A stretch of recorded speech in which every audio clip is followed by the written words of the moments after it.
లోకంలో అనేక రకములైన మత్తులు ఉన్నాయి. స్త్రీ మత్తు ఉంది, పురుషుని మత్తు ఉంది.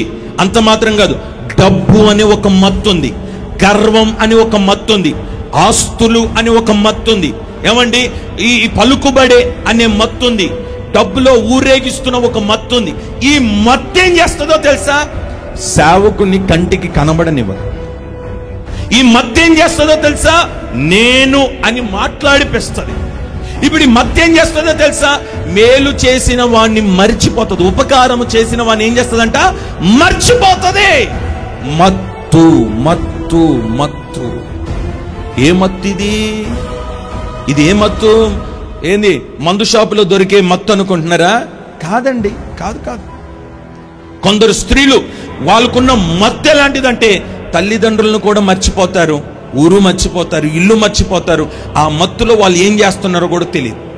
కొంతమంది మగపిల్లలు, యవన బిడ్డలు ఏం చేస్తారంటే స్త్రీ మీద ఉన్న మత్తుతో ఏం చేస్తున్నారో కూడా అర్థం కాని పరిస్థితిలో విచ్చలవిడిగా ప్రవర్తిస్తూ ఉంటారు. కొందరు సంఘములో ఉన్న డబ్బు గర్వం అనే ఆ మత్తుతో దైవ సేవకుని ఎలా పలకరించాలా, దైవ సేవకుని ఎలా గౌరవించాలా, సేవకుని ఎలా ఘనపరచాలా, మేలు చేసిన దైవజనుడికి మనం ఏమి చెయ్యాలా అనేది ఉండకుండా ఒక మత్తులో ఉండిపోతారు. నేను అంటాను, ఈరోజు నీకున్న మత్తుతో విచ్చలవిడిగా మాట్లాడుతున్నావా? నీకున్న మత్తుతో భయంకరంగా నీ సేవకుని దూషిస్తున్నావా? నీకున్న మత్తుతో సంఘాన్ని విడిచి సంఘము గురించి చెడు సాక్ష్యాలు చెప్పుకుంటా తిరుగుతున్నావా? నీకున్న మత్తుతో నిన్ను కన్నా నీ దైవజనుని వీధిలోకి లాగుతున్నావా? నీకున్న మత్తుతో ఎలా ప్రవర్తించాలో అర్థం కాక గర్విష్ఠునివై ప్రవర్తిస్తున్నావా?